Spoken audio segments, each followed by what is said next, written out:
My name is Patrick Murphy, and I'm a cultivator, and I'm a proud cultivator. I live in Humboldt, California, and thank you. Appreciate it.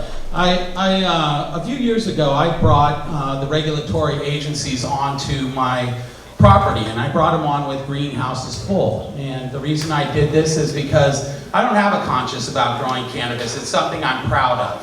But I do have a consciousness about whether or not my farm is adversely affecting my neighbors, my neighborhoods, or my watershed. I want a salmon-safe cannabis farm. In fact, I want California to be known as the home of salmon-safe cannabis farms. In Colorado, they're building factories. In California, we're building farms, and we're going to build a lot. Some of the people on this panel here have worked with me very closely to write a land use initiative that basically rewards the farmer if they come forward and they make sure that they have an environmentally friendly cannabis farm, that their reward is paying taxes. Their reward is an above ground marketplace. Their reward is some pride in who they are in their community. The first meeting I went to was 300 people in Willow Creek yelling at 4 of us cultivators, calling us greedy environmental terrorists who did not want to show up and solve the problems that our industry had brought to the area. And so we respectfully and quietly listened to them and then got together on a plan about how we were going to address those issues. So we started holding meetings like this one, telling people, teaching people how they could get to a salmon-safe farm. We also did things like go down to our resource center and ask how many people in Willow Creek are having a tough time that are non-cannabis related. And they said we got 300 families in the Willow Creek area that don't have food for Thanksgiving and Christmas. So I asked the crowd, well, I need $4,500 to pay for people in our community to have Christmas and Thanksgiving dinners. And the crowd gave it to me that night. I asked them for 100 volunteers to do river cleanups so that we could address this idea that we don't show up, that we don't care about our environment, because we do. When I look out at this crowd right now, I see the heart and soul of the cannabis industry, but I also see the brain, the intellectual property. I'm proud to be here with you, and I'm proud to be here with this panel, and I appreciate you standing up and letting them know who we are.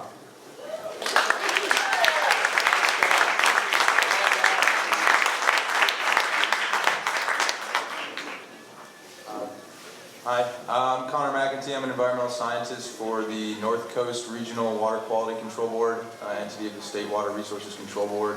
I'll kind of defer my explanation of what I'm doing to Kason, who's also here with us. Thanks for having us. My name is Kason Grady. I'm a water resource control engineer with the North Coast Regional Water Quality Control Board. We are a state agency, and we are one of 9 regions in the state. Our jurisdiction goes from more or less Mullis Bay to the Oregon border, or to the Russian River to the Smith River. And we were established in the 1950s. We implement the state water code, and our mission is to protect the quality of waters, all waters in the state, for all the people in the state of California. We have 3 divisions, Division of Water Quality, and Division of Water Rights, and the Division of Drinking Water. And as the Division of Water Quality, we protect surface water, groundwater, and the oceans so that they're fishable, swimmable, etc. We protect beneficial uses of the water. And so in order to do this, we develop regulatory programs that include our point source program that deals with wastewater treatment plants and industrial wastewater. There's stormwater, as well as a non-point source program that deals with agriculture, and that our program is in. So we've identified a need, given the existing industry of cultivation, the need to develop a water quality regulatory framework to make sure that cultivation occurs in a way that is salmon friendly, is just one way to say it. So we have a 4-pronged approach where we're developing a permit. We're cooperating on a new level with other state agencies, including the Department of Fish and Wildlife and our sister agency, the Division of Water Rights. We're doing education and outreach like this today, as well as we will be doing enforcement and currently are. But what I want to focus on today is the development of our regulatory program, which is very innovative, and it applies to all persons cultivating marijuana on private lands. So it doesn't apply to trespass grows on public lands because that's a separate illegal activity and that'll be dealt with separately. But on private lands, it's an agricultural practice and it has similar impacts as any other practice of that nature. So our framework includes standard conditions to deal with standard conditions that ensure that water quality will be protected on the landscape scale.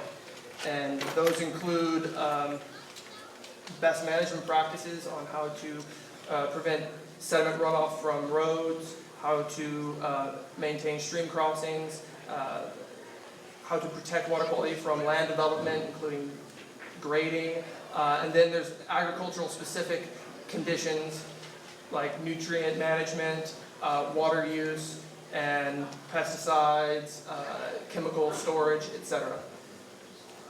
So this program we're developing it's new to this industry, but we're taking the exact same approach that we take with all other commodity-specific industries. So we have regulatory frameworks in place for the timber industry, and we have permits in development in parallel right now with vineyards, the Lily Bulb farms up in the Smith River, with agriculture in the Tule Lake Basin.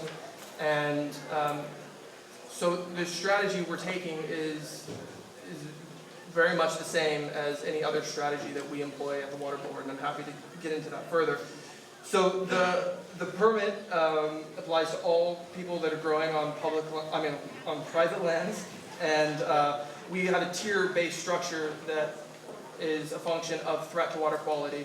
And I'll try to keep it short here, but Tier 1 is a low threat to water quality. Tier 2 is a high earth threat, where if you meet the conditions of that tier, then a cultivator would need to develop a water resource protection plan, a formal document that identifies how water quality will be protected on site. And then for larger scale cultivation sites and ones where, it's mainly ones where there are pre-existing problems identified that need to be fixed immediately. That's what we call Tier 3, and that's a cleanup tier.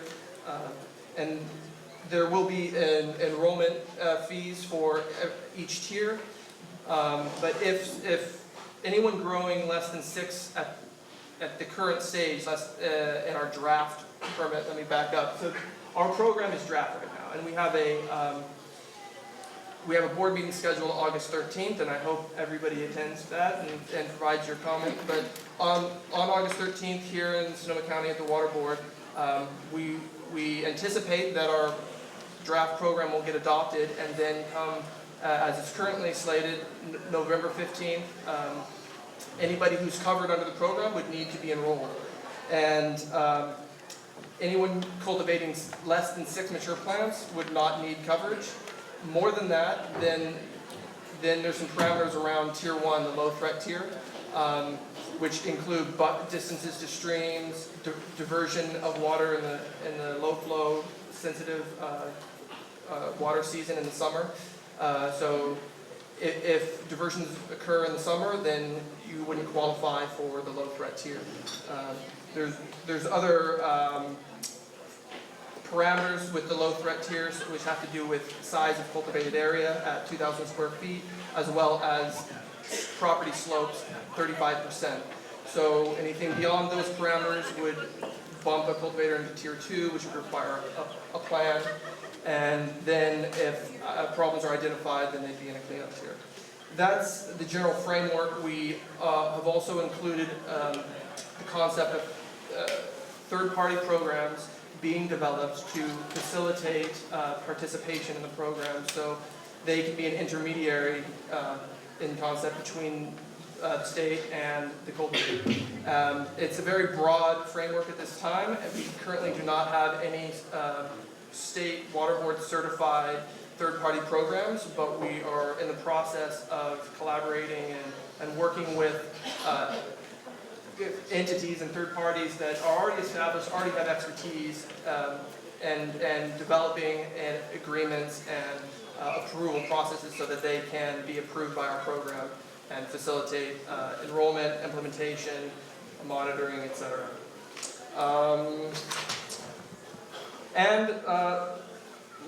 Lastly, we're here to just get the word out and to help educate and coordinate and cooperate. So I'm really happy and thankful to be here, and I hope I can answer your questions. If I missed anything, I guess. Sounds pretty good. Thank you.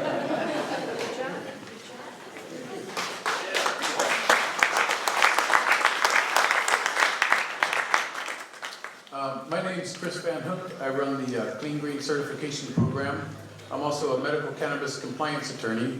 I was an abalone farmer for 35 years before I became an attorney, so we won't throw darts at me just yet.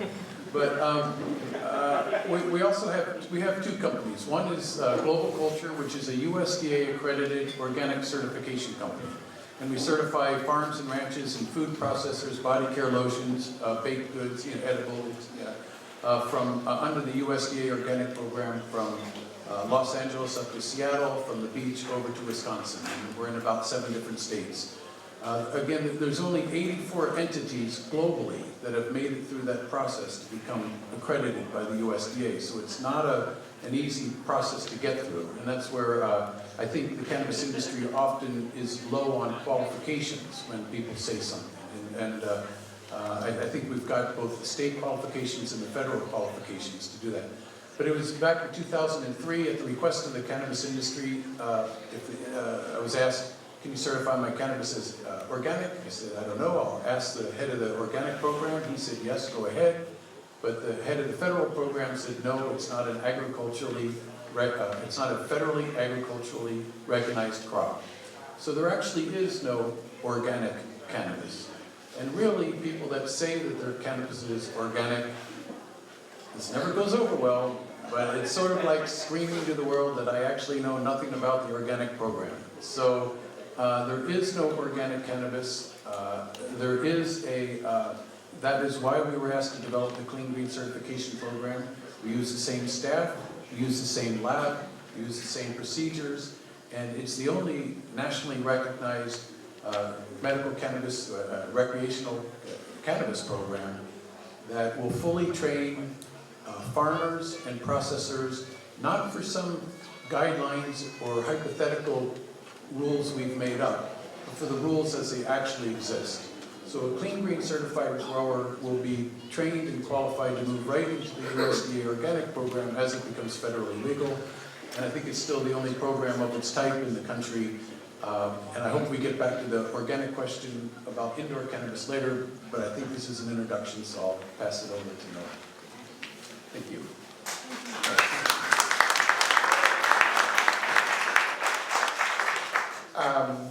Hi, my name is Noah Levy. I am the principal of a small consulting firm called Land Water Consulting based in Arcata in Humboldt County. I am also a member of the Humboldt County Planning Commission. So that's the body that is sort of tasked with developing land use guidelines. And I formerly, for about 11 years until last fall, was the lands director for a land and water trust based in Humboldt and Mendocino in the Mattole watershed called Sanctuary Forest. And the reason why I have now moved on from that job into a broader consulting role has a lot to do with the fact that over the last several years we have seen the landscape of water change dramatically in our state, and things that were apparent to particular parts of our region a few years ago, 10 years ago, when we first, well, even more than 10 years ago, 2002 was when some of the rivers up north had the first catastrophic drying up of rivers that resulted in the die-off of salmon. And some of those were kind of local news, and some of them were national news, like the 70,000 salmon that died in the Klamath.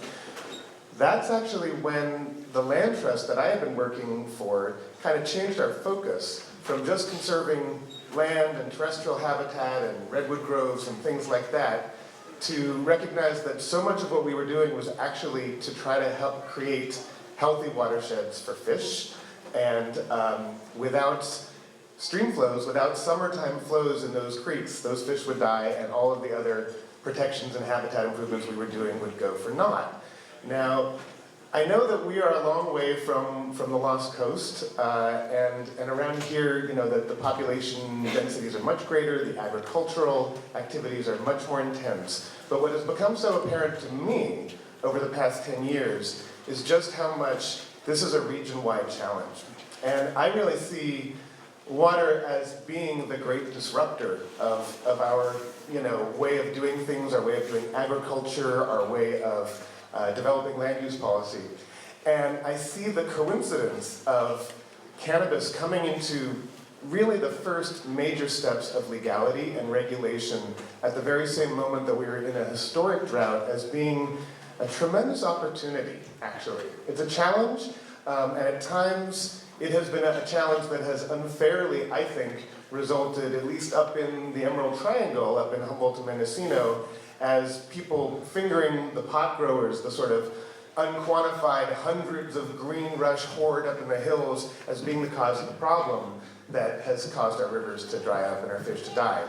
We know that's not really true, although it's not true that they're not part of the problem. It's not true that they are disproportionately the cause of the problem, but they are part of the problem, and they are coming into this debate at a moment when we all, I think, have to kind of reassess what our practices are and how they relate to how our land use practices, how our farming practices, and how our personal domestic water use and everything else we use water for feeds into these region-wide ecological health issues that we face. So I guess I want to keep this brief and just, since it is an introduction, but I want to say that I think Sonoma is really, I'm particularly pleased to be in Sonoma County to talk to you guys, and that this group is forming now, and that we're part of the first fundraiser for this important organization, because I see Sonoma as being actually the key pivot point between the North Coast, the Emerald Triangle, Mendocino, Humboldt, Trinity counties, and all that has happened there for good and bad, both in cannabis development and watershed restorations development.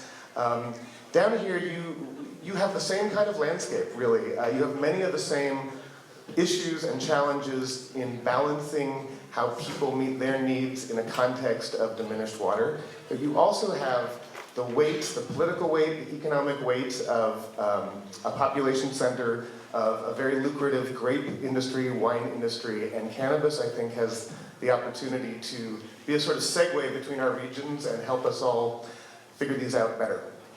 Thanks.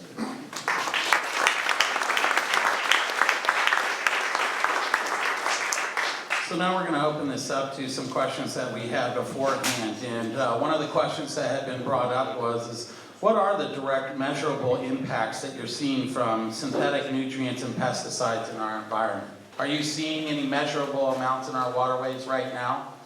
Or is it just the potential for that? Yes, we are.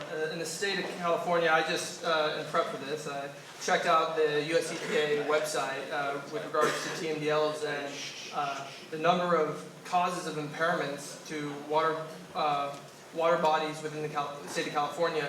The number 2 impairment is due to pesticides, the cause of impairment, and the nutrients is on there as well.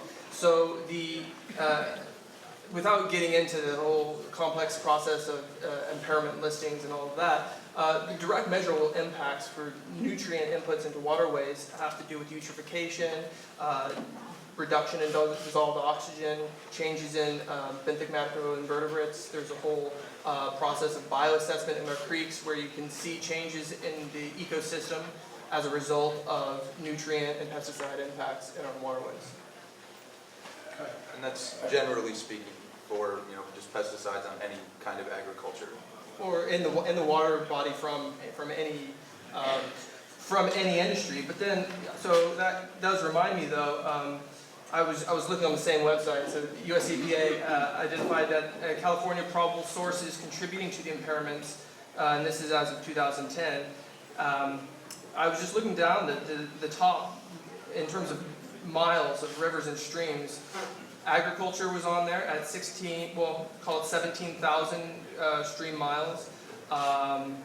Habitat alterations, hydromodification, also up near 20,000 stream miles. Silviculture is on there, and then there's others, unknown and unspecified non-point source. And a lot of those are related to cannabis cultivation, development of lands. Not that it's the only one, but it's, it's part of the story. I think also it's important to note that organic fertilizers can also contaminate streams and create algal blooms. So it's not necessarily synthetic versus organic in that sense. But what's awfully important, I think, with the cannabis industry is that there's a tendency to over-fertilize so much. And there has not been any effluent studies yet done on how much, this was done in the corn industry years ago, and we found out that we were putting way too much urea and nitrogen on our corn for what was actually be able to be used.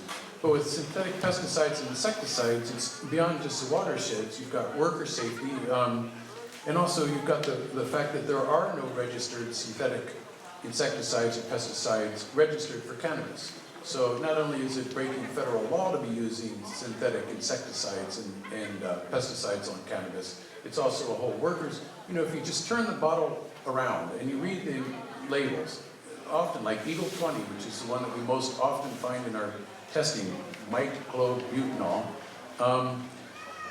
If you read it, it'll say for sod, for perennials, not for crops for human consumption. Very limited crops for human consumption that are fed. It'll say use in a well-ventilated area, use proper respirators. It certainly doesn't say walk into a closed room, smoke a joint, put on a dust mask and spray it wherever the hell you want.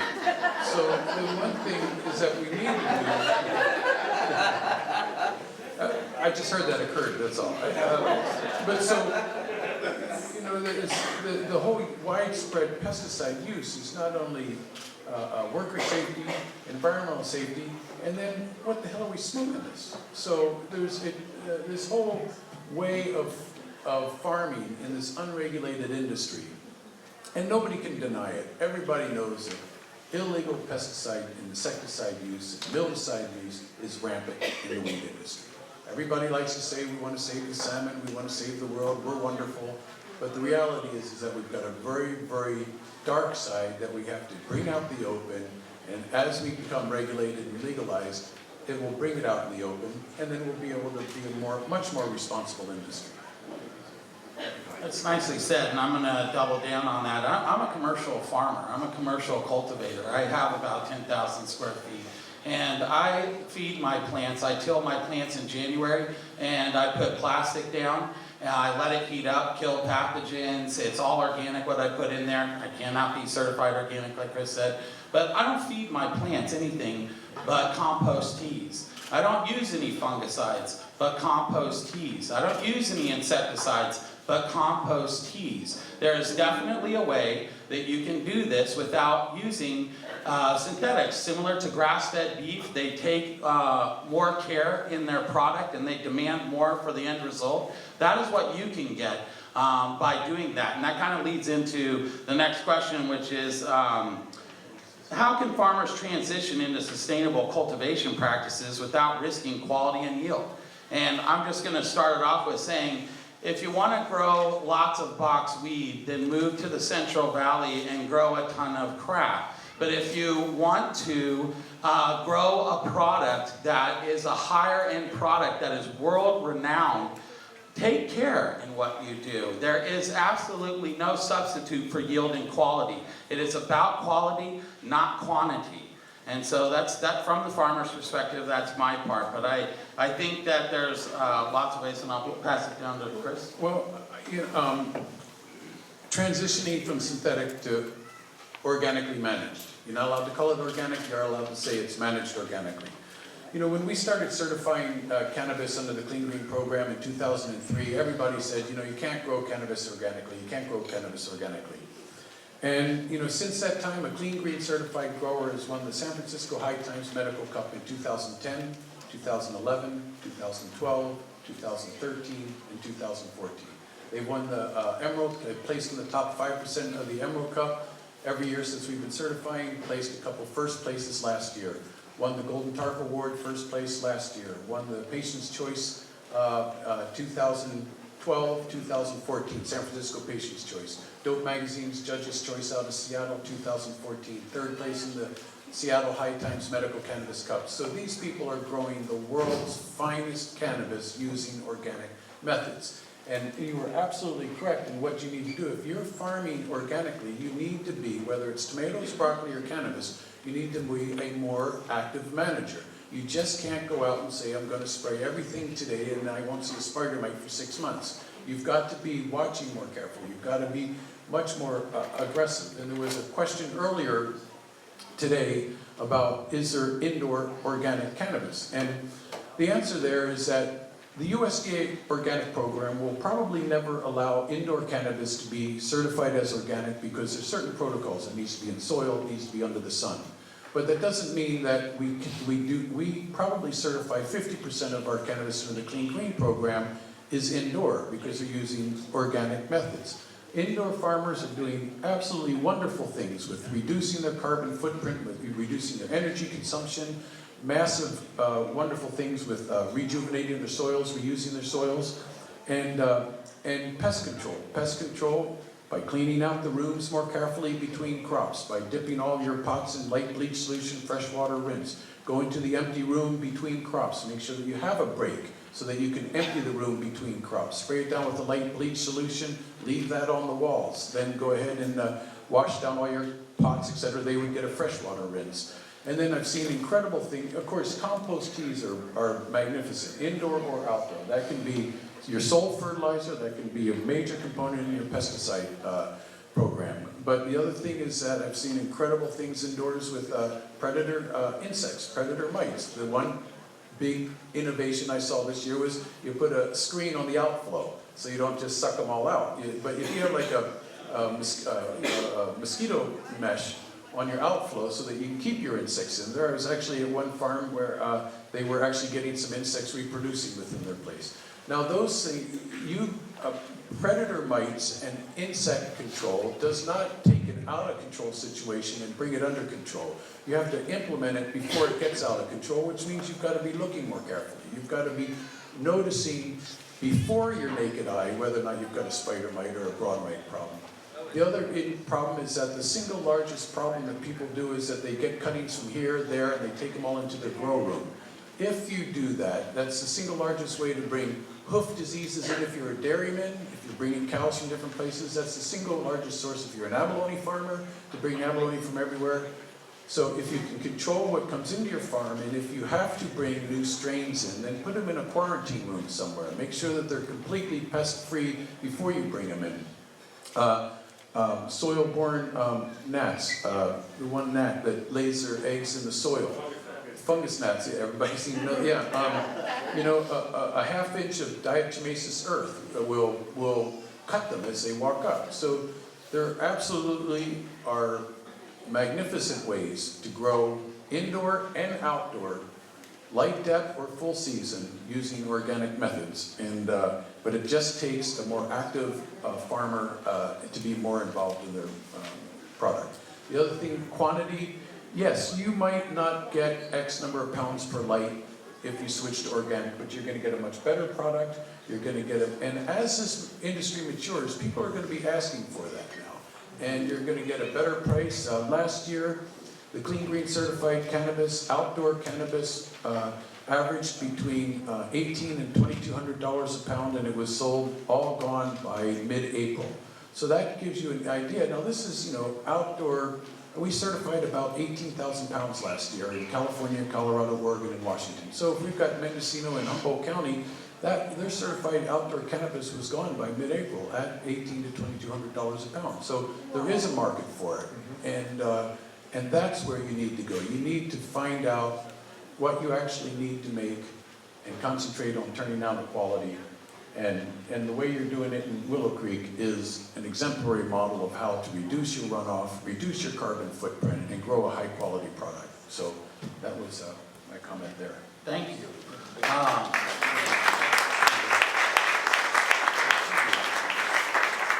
Not that this has to do with cannabis yield, but you know, having an active management process is also part of what we're looking at for water quality. So things that you wouldn't necessarily think about part of your active management would be, you know, checking your culverts after a major storm event.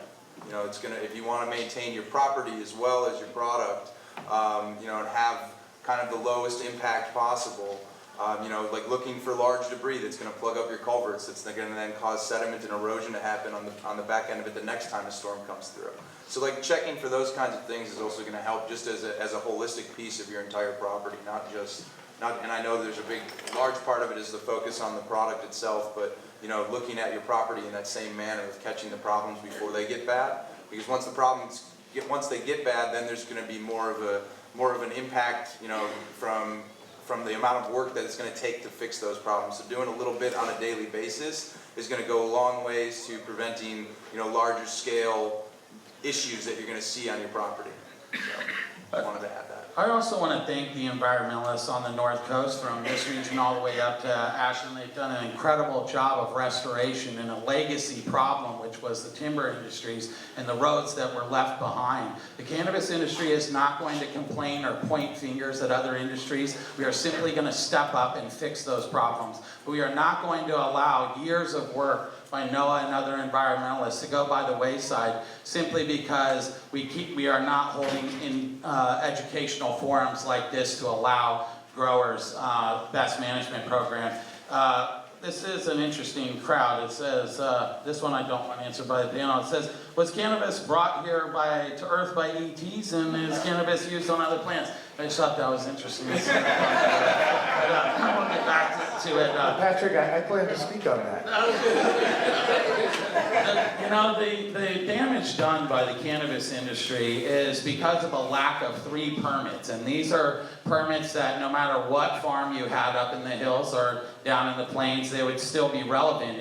It's the lack of a CAL FIRE permit for clearing and grading. It's the lack of fish and wildlife, which allows you to divert water legally between a certain time of month. We're water rich in the wintertime, and we're water poor in the summertime. And so we need to start storing our water. This isn't about targeting cannabis farmers. This is about Californians in general and the producers of any agricultural commodity rethinking how we use water. What if this isn't a drought?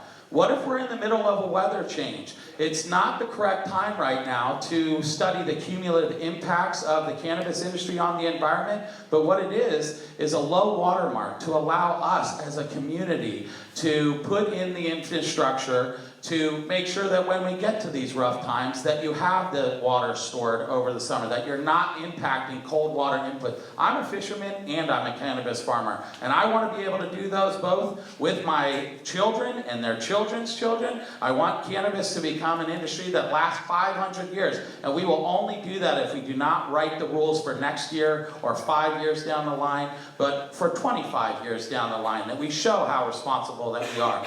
The next question is, does the Water Quality Board have any jurisdiction over indoor cultivation as it involves runoff into sewer systems and septic systems on city municipality? And I read that because I know there's some of the finest indoor cultivators in the world are from Sonoma County, and so I thought that was a relevant question for the Water Board. So the way that kind of municipalities work, we have a different arm, and so a lot of that water ends up running through wastewater treatment facilities, and so there is a treatment process for that before it goes back into waterways. So a lot of that jurisdiction for waste ends up in our wastewater treatment permits that we have, along with the municipal stormwater program that we have as well. So this permit that we have for cannabis cultivation is geared towards outdoor cultivation and the impacts of outdoor cultivation.